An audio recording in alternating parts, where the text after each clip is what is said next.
성철 스님은 경상남도 산청군 단성면 묵공리 출신으로 본명은 이영주입니다. 1912년에 태어나 1936년에 출가하여 만공 스님을 은사로 삼았으며 이후 한국 불교의 중흥을 위해 큰 역할을 하셨습니다. 특히 성철 스님은 해인사 백년암 선원장으로 오랫동안 수행하셨으며 직설적이고 엄격한 가르침으로 유명했습니다. 돌아가는 것이 곧 오는 것이다라는 생사이어의 가르침을 강조하셨으며 선문종루와 백일법문 등의 법문집을 남기셨습니다. 오늘은 스님께서 우리에게 전해주신 마음에 관한 깊은 가르침들을 여러분들과 생각을 공유해 보고자 합니다. 시작하기 앞서 좋아요, 구독을 눌러주시면 제가 더 열심히 해보도록 하겠습니다. 자, 그럼 스님의 이야기 시작하겠습니다. 성철 스님의 마음, 가르침 첫 번째 이야기. 일체유심조 모든 것은 마음이 지어낸다. 우리는 종종 객관적 현실이라는 것을 이야기합니다. 이것은 사실이야. 저것은 진실이야 라고 말하면서요. 하지만 성철 스님은 일체유심조 모든 것은 마음이 지어낸다 라고 말씀하십니다. 같은 영화를 보고도 누군가는 감동의 눈물을 흘리고 누군가는 지루하다며 하품을 합니다. 같은 비가 내려도 농부에게는 축복이지만 소풍 가는 아이에게는 재앙입니다.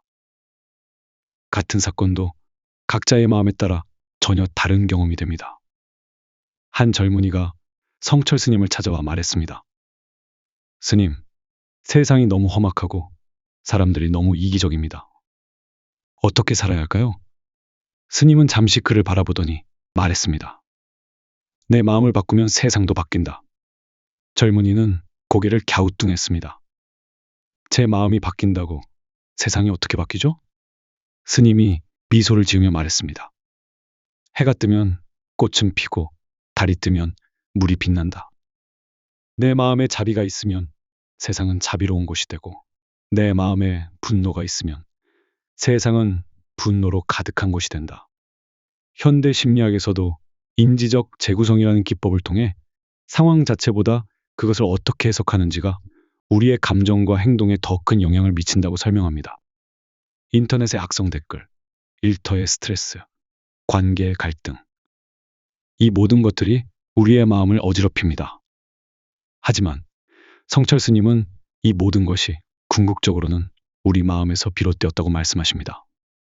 그리고 우리 마음에서 비롯된 것이라면 바로 그 마음을 통해 해결할 수도 있지 않을까요? 오늘 하루 여러분이 현실이라고 생각하는 것들이 어쩌면 여러분 마음의 투영일 수 있다는 점을 생각해 보세요. 마음이 바뀌면 세상도 바뀝니다. 사람들은 소중하지 않은 것들에 미쳐 칼날 위에서 춤을 추듯 산다. 성철 스님의 이 말씀은 현대를 살아가는 우리를 가장 정확하게 묘사한 것 같습니다. 우리는 정말로 중요한 것이 무엇인지 모른 채 위험한 줄도 모르고 살아가고 있습니다. SNS의 좋아요, 숫자에 일희일비하고 타인의 시선에 전전긍긍하며 물질적 성공에만 매달려 살아갑니다. 마치 칼날 위에서 춤을 추듯 아슬아슬하게 말이죠. 한 직장인이 성철 스님을 찾아와 말했습니다. 스님, 저는 매일 야근에 시달리고 승진 경쟁에 지쳐갑니다. 언제까지 이렇게 살아야 할까요? 스님은 잠시 그를 바라보더니 물었습니다. 그 모든 것이 정말 너에게 필요한 것이냐? 아니면 남들이 중요하다고 해서 중요하다고 생각하는 것이냐? 젊은이가 고개를 갸우뚱하자 스님은 계속했습니다. 진짜 보물을 찾으려면 가짜 보물부터 알아봐야 한다. 소중하지 않은 것에 매달리는 한 진정으로 소중한 것은 영원히 보지 못할 것이다. 마음의 눈을 바로 뜨고 그 실상을 바로 보면 산은 산이요, 물은 물이다. 성철 스님의 이 유명한 말씀은 우리에게 마음의 눈을 뜨라고 하십니다. 현대 심리학에서 말하는 메타인지, 즉 자신의 생각을 생각하는 능력과 같은 개념입니다. 우리가 스트레스를 받고 괴로워하는 대부분의 이유는 현실을 있는 그대로 보지 못하고 우리의 편견과 두려움이라는 색안경을 통해 보기 때문입니다. 산은 그냥 산일 뿐인데 우리는 내가 넘어야 할 장벽이라고 생각하고 물은 그냥 물일 뿐인데 내 앞을 가로막는 장애물이라고 여깁니다. 한 상인이 성철 스님께 찾아와 하소연했습니다. 스님, 요즘 경기가 너무 어려워 장사가 안 됩니다. 어떻게 해야 할까요? 스님이 물었습니다. 경기가 어렵다는 것은 누가 정한 것이냐? 모든 사람들이 그렇게 말합니다. 그렇다면 너도 그 말을 믿고 있구나. 마음이 어려우면 세상이 어렵고 마음이 풍요로우면 세상도 풍요롭다. 네 마음부터 바꿔보아라. 마음의 눈을 바로 뜨면 복잡하게 얽혀있던 문제들이 사실은 아주 단순한 것임을 깨닫게 됩니다. 도의 길은 날마다 덜어가는 길이다. 덜고 또 덜어 아주 덜 것이 없는 곳에 이르면 참다운 자유를 얻는다. 현대사회는 끊임없이 더 많이, 더 빨리, 더 높이를 추구합니다. 하지만 성철 스님은 그 반대 방향을 제시합니다. 배움의 길은 날마다 더해가는 것이지만 도의 길은 날마다 덜어가는 것이라고 하셨습니다. 진정한 자유는 많이 가져서 얻는 것이 아니라 불필요한 것들을 덜어내서 얻는 것입니다. 한 부자가 성철 스님을 찾아와 물었습니다. 스님, 저는 많은 재산을 모았지만 왜 마음이 편하지 않을까요? 스님이 대답했습니다. 짐이 많으면 몸이 무겁듯 소유가 많으면 마음이 무겁다. 진정한 부자는 많이 가진 자가 아니라 적게 필요로 하는 자다. 부자가 의아해하자 스님은 계속했습니다. 새는 둥지 하나면 충분하고 사슴은 풀 한 폭이면 배부르다. 인간만이 끝없이 더 많은 것을 원한다. 하지만 더 많이 가질수록 더 많이 잃을 것을 두려워하게 된다. 미니멀 라이프, 심플 라이프라는 현대의 트렌드도 이와 맥을 같이 합니다. 물질적 소유뿐만 아니라 정신적 짐까지 덜어낼 때 진정한 평화를 얻을 수 있습니다. 자기를 바로 봅시다. 모든 진리는 자기 속에 구비되어 있습니다. 만약 자기 밖에서 진리를 구하면 이는 바다 밖에서 물을 구한 것 같습니다. 우리는 종종 답을 밖에서 찾으려 합니다. 책에서, 타인의 조언에서, 인터넷에서 말이죠. 하지만 성철 스님은 모든 진리가 이미 우리 안에 있다고 말씀하십니다. 이는 현대 심리학의 자기 실현 이론과도 일치합니다. 우리 안에는 이미 행복할 수 있는 모든 조건이 갖춰져 있습니다. 한 대학생이 성철 스님께 물었습니다. 스님, 저는 진로를 정하지 못해 고민입니다. 어떤 길이 옳은 길일까요? 스님은 대답했습니다. 네가 가야 할 길은 남이 정해주는 것이 아니다. 조용히 앉아서 네 마음의 소리를 들어보아라. 답은 이미 내 안에 있다. 학생이 계속 물었습니다.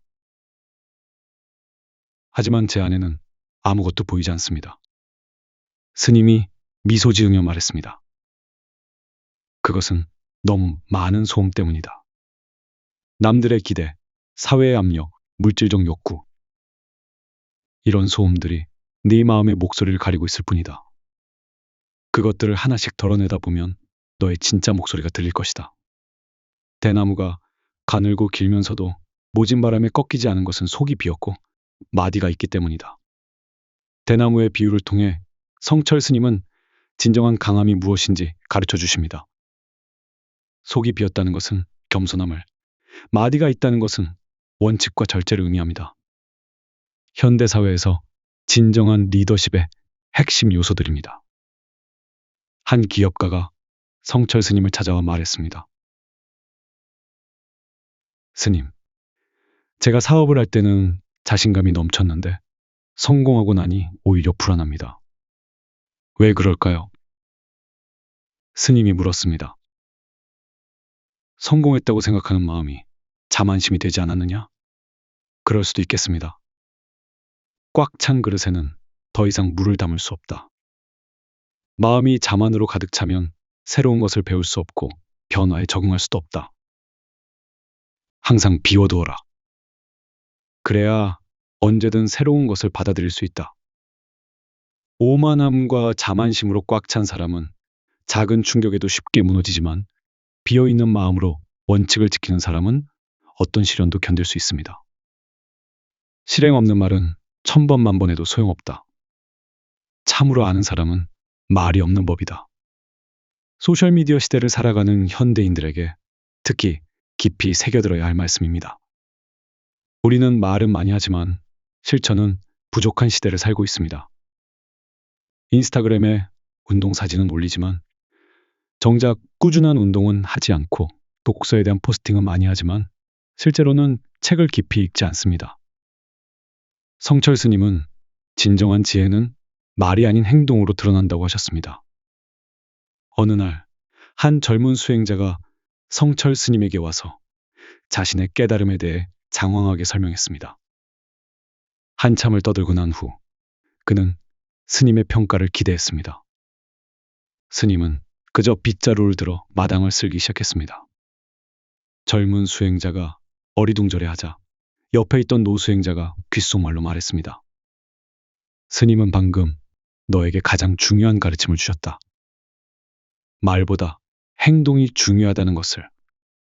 참으로 사는 첫 걸음은 자기를 속이지 않는 데 있다. 현대사회에서 가장 필요한 덕목 중 하나가 바로 정직함, 특히 자기 자신에 대한 정직함입니다. 우리는 종종 자신의 실력이나 상황을 과대평가하거나 과소평가하며 자신의 감정이나 욕구를 부정하거나 합리화합니다. 하지만 진정한 성장은 자신을 있는 그대로 받아들이는 것에서 시작됩니다. 한 학생이 성철 스님께 말했습니다. 스님, 저는 열심히 공부하는데 성적이 오르지 않습니다. 스님이 물었습니다. 정말로 열심히 하고 있느냐? 네, 하루에 10시간씩 공부합니다. 10시간 앉아 있는 것과 10시간 공부하는 것은 다르다. 너는 지금 나에게 거짓말을 하는 것이냐? 자신에게 거짓말을 하는 것이냐? 학생이 당황하자 스님은 부드럽게 말했습니다. 자신을 속이는 것이 가장 큰 불행이다. 진실을 마주하는 것이 두렵더라도 그것이 성장의 시작이다. 지금 이 순간이 가장 소중하다. 과거와 미래는 환상일 뿐이다. 우리의 마음은 종종 시간 여행을 합니다. 과거의 후회와 미래의 불안 사이로 오가며 정작 지금이 순간은 놓치고 맙니다. 하지만 성철 스님은 지금 이 순간이 가장 소중하다. 과거와 미래는 환상일 뿐이다라고 말씀하십니다. 선불교의 이각현재 깨어 있으므로 현재에 머문다라는 가르침과 연결됩니다. 진정한 깨달음은 과거나 미래가 아닌 바로 이 순간에 있다는 것입니다. 한 사업가가 성철 스님을 찾아와 고민을 털어놓았습니다. 스님, 저는 항상 미래를 위해 현재를 희생합니다. 더 큰 성공을 위해 지금의 행복을 미룹니다. 하지만 목표를 이루면 또 다른 목표가 생기고 결국 행복은 항상 미래의 일이 됩니다. 어떻게 해야 할까요? 스님은 차잔을 가리키며 말했습니다. 이 차는 지금 마시는 것이다. 어제 마신 차는 이미 없고 내일 마실 차는 아직 없다.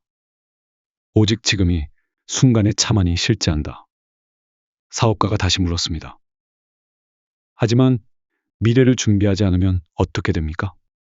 스님이 미소 지으며 대답했습니다.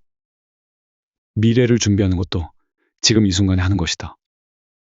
지금을 제대로 살지 못하는 사람이 어떻게 미래를 제대로 준비할 수 있겠느냐. 현대 심리학의 마음챙김도 이와 유사한 개념입니다.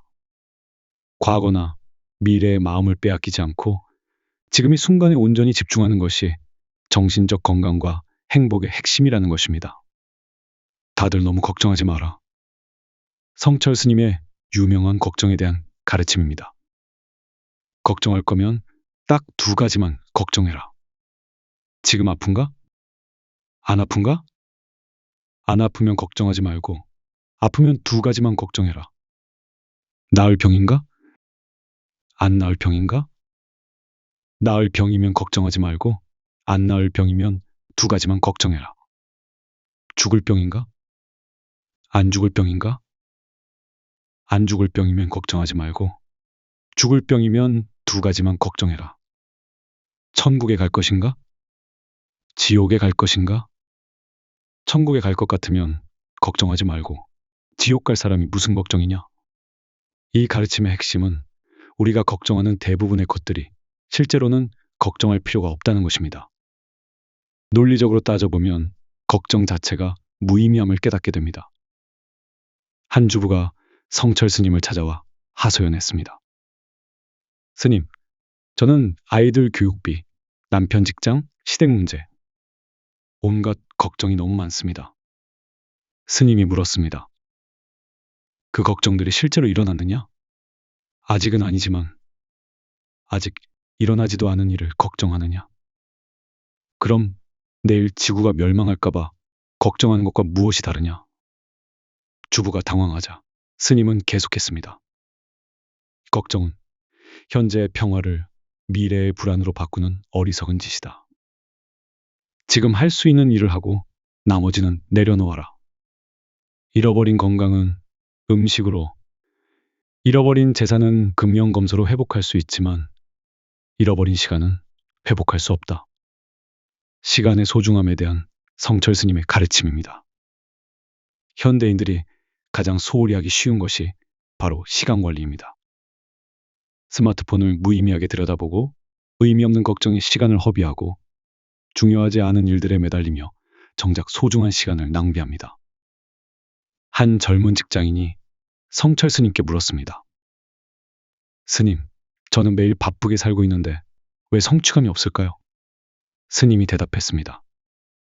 바쁜 것과 의미 있는 것은 다르다. 시간을 잘 쓰는 것과 시간을 많이 쓰는 것도 다르다. 젊은이가 의아해하자 스님은 계속했습니다. 물레방아는 하루 종일 돌지만 제자리에 있고 강물은 조용히 흘러도 바다에 이른다. 너는 지금 물레방아처럼 살고 있는 것이 아니냐?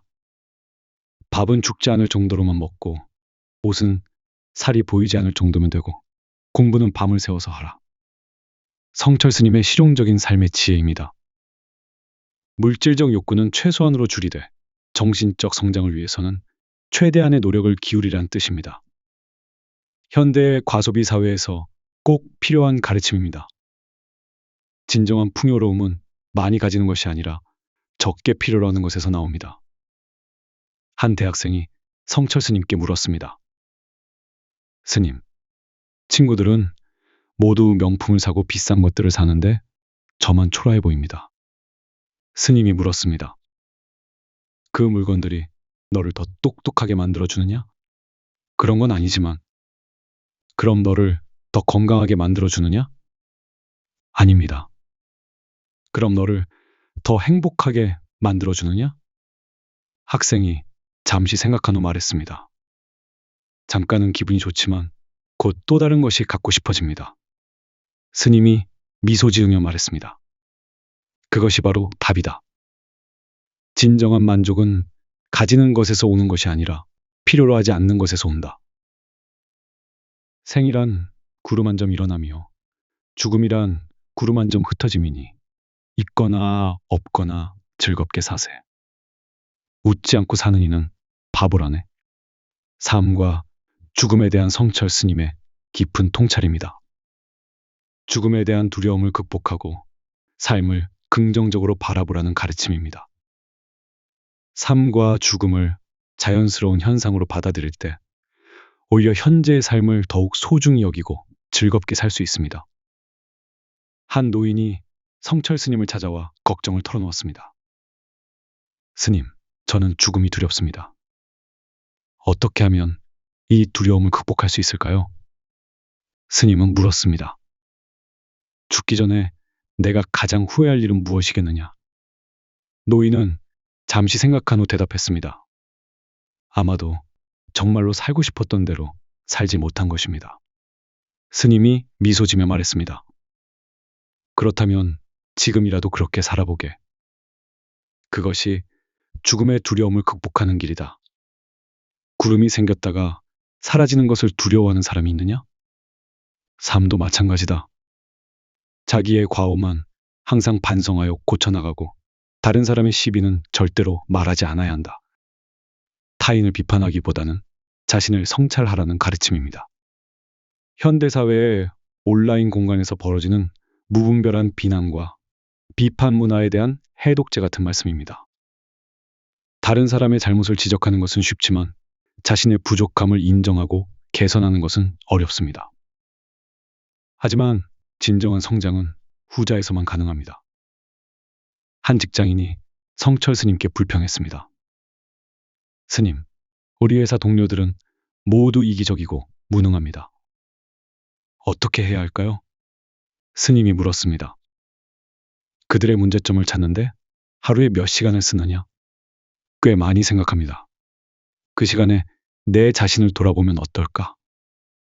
남의 티끌을 보기 전에 네 눈에 들보부터 빼라. 직장인이 항변했습니다. 하지만 그들 때문에 제가 피해를 봅니다. 스님이 대답했습니다. 남을 바꾸려 하지 말고 네가 바뀌어라. 네가 바뀌면 네가 보는 세상도 바뀐다. 세 가지 병을 조심해야 한다. 이름병, 재물병, 여색병이 그것이다. 그 중에서도 가장 무서운 것은 이름병이다. 성철 스님은 인간을 망치는 세 가지 욕망에 대해 경고하셨습니다. 특히 명예욕인 이름병을 가장 위험하다고 하셨는데 이는 다른 욕망들을 정당화하는 근거가 되기 때문입니다. 현대사회의 SNS 중독, 과도한 성과주의, 타인의 인정에 대한 갈망 등이 모두 이름병의 현대적 모습이라 할 수 있습니다. 한 젊은 연예인이 성철 스님을 찾아와 고민을 털어놓았습니다. 스님, 저는 유명해지고 싶어서 연예계에 들어왔는데 유명해지고 나니 더 큰 불안이 생겼습니다. 항상 다른 사람들의 시선을 의식하게 되고 작은 실수도 큰 스트레스가 됩니다. 스님이 물었습니다. 명예가 너를 행복하게 만들어 주었느냐? 처음에는 기분이 좋았지만 지금은 오히려 더 힘듭니다. 그것은 명예라는 것이 실체가 없기 때문이다. 다른 사람들의 생각으로 만들어진 허상일 뿐이다. 허상에 매달리면 결국 허상이 휘둘리게 된다. 젊은이가 물었습니다. 그럼 어떻게 해야 합니까? 스님이 대답했습니다. 남들이 어떻게 생각하든 상관없이 네가 옳다고 생각하는 일을 묵묵히 해라. 진정한 명예는 추구해서 얻는 것이 아니라 자연스럽게 따라오는 것이다. 번뇌를 없애려고 하지 말고 번뇌를 통찰하라. 종교적 전통에서는 종종 성스러운 것과 세속적인 것, 깨끗한 것과 더러운 것을 엄격히 구분합니다. 하지만 성철 스님은 번뇌가 보리라고 말씀하십니다. 이는 선불교의 핵심 가르침 중 하나인 연꽃의 비유와 맥을 같이 합니다. 연꽃은 진흙 속에서 자라지만 그 더러운 환경에 물들지 않고 아름다운 꽃을 피웁니다. 번뇌라는 진흙 속에서도 보리, 즉 깨달음의 꽃이 필 수 있다는 것입니다. 한 수행자가 성철 스님에게 물었습니다. 스님, 저는 온갖 번뇌에 시달립니다. 어떻게 이것들을 없앨 수 있을까요? 스님은 대답했습니다. 번뇌를 없애려고 하지 말고 번뇌를 통찰하라. 수행자가 의아해하자 스님은 계속했습니다. 얼음을 물로 바꾸려고 망치로 부수는 사람이 있느냐? 불을 지피면 저절로 녹는다. 번뇌를 억지로 없애려 하지 말고 지혜의 불을 지펴라. 그러면 번뇌가 깨달음의 물로 변할 것이다. 현대 심리학에서도 그림자 작업이라는 개념이 있습니다. 자신의 어두운 면을 부정하거나 억압하는 것이 아니라 그것을 인정하고 포용함으로써 오히려 더 온전한 자아로 성장할 수 있다는 것입니다. 종일토록 일하되 일한 것이 없고 평생을 말하되 말한 것이 없다. 현대 사회는 끊임없이 무언가를 해야 한다고 강요합니다. 더 많은 성과, 더 많은 결과, 더 많은 성취. 하지만 성철 스님은 종일토록 일하되 일한 것이 없고 평생을 말하되 말한 것이 없다 라는 역설적인 가르침을 전합니다. 이는 도가의 무의자연. 억지로 하지 않아도 자연스럽게 이루어진다. 와도 맥을 같이 합니다. 행위의 결과나 성취에 집착하지 않을 때 오히려 더 자연스럽고 완전한 행위가 가능하다는 것입니다. 한 목수가 성철 스님을 찾아와 물었습니다. 스님, 저는 수십 년간 목공일을 해왔습니다. 하지만 요즘 젊은 목수들에게 밀려 일감이 줄고 있습니다. 어떻게 해야 할까요? 스님은 물었습니다. 당신은 왜 목공일을 하는가? 목수가 대답했습니다. 처음에는 생계를 위해 시작했지만 이제는 나무를 만지는 것 자체가 좋습니다. 스님이 미소 지며 말했습니다. 그렇다면 결과에 집착하지 말고 그저 나무를 만지는 그 순간에 온전히 머물러라. 그러면 저절로 최고의 작품이 나올 것이다. 이는 현대 심리학의 플로우 상태와도 유사합니다. 결과나 보상에 집착하지 않고 활동 자체에 완전히 몰입할 때 우리는 최고의 성과를 내고 동시에 깊은 만족감을 경험하게 됩니다. 깨달으면 무엇을 깨닫는가? 깨달을 것이 없음을 깨닫는다. 우리는 깨달음을 마치 보물 찾기처럼 생각합니다. 숨겨진 비밀, 특별한 지식, 초월적 경험. 하지만 성철 스님은 깨달으면 무엇을 깨닫는가? 깨달을 것이 없음을 깨닫는다고 말씀하십니다. 이는 불교의 공사상과 연결됩니다. 모든 것은 본래 비어 있으며 실체가 없다는 것이죠. 깨달음이란 새로운 무언가를 얻는 것이 아니라 잘못된 인식과 집착을 내려놓는 것입니다. 한 수행자가 성철 스님에게 물었습니다. 스님, 깨달음을 얻으면 어떤 능력이 생깁니까? 스님은 웃으며 대답했습니다. 배고프면 먹고 피곤하면 자는 것이다. 수행자가 실망한 표정을 지으며 물었습니다. 그럼 수행 전과 무엇이 다릅니까? 스님이 답했습니다. 수행 전에는 배고프면 먹는 줄 몰랐고 피곤하면 자는 줄 몰랐다. 나를 가장 잘 아는 아내, 자식, 형제, 친구, 선후배가 은혜가 되고 원수가 되는 것이다. 인간관계에 대한 성철 스님의 깊은 통찰입니다. 가장 가까운 사람들이 때로는 가장 큰 상처를 주기도 한다는 현실적인 가르침입니다. 하지만 이는 비관적인 관점이 아니라 관계에 대한 집착을 내려놓고 더 건강한 관계를 맺으라는 지혜입니다. 한 주부가 성철 스님께 하소연했습니다. 스님, 가족들이 저를 이해해주지 않아서 너무 힘듭니다. 스님이 물었습니다. 너는 가족들을 이해하고 있느냐? 저는 늘 가족들을 위해 희생하고 있습니다. 희생과 이해는 다르다. 네가 원하는 것을 가족들에게 강요하고 있는 것은 아니냐? 주부가 당황하자 스님은 부드럽게 말했습니다. 가까운 사람일수록 기대가 크고 기대가 클수록 실망도 크다. 가족이라고 해서 너와 같을 필요는 없다. 각자의 길을 인정하고 존중해 주어라. 오늘 소개해드린 가르침 중에서 가장 마음에 와닿는 것은 무엇인가요? 댓글로 남겨주시면 앞으로의 영상 제작에 큰 도움이 됩니다. 이 시리즈가 도움이 되셨다면 좋아요와 구독 그리고 알림 설정을 부탁드립니다. 더 많은 분들이 이런 소중한 가르침을 만날 수 있도록 공유도 해주세요. 다음에는 법정 스님의 무소유 철학과 현대적 미니멀리즘의 만남에 대해 알아보겠습니다. 성철 스님의 가르침이 여러분의 일상에 작은 변화라도 가져다 주기를 바라며 오늘 하루도 마음의 평화와 함께 하시길 기원합니다.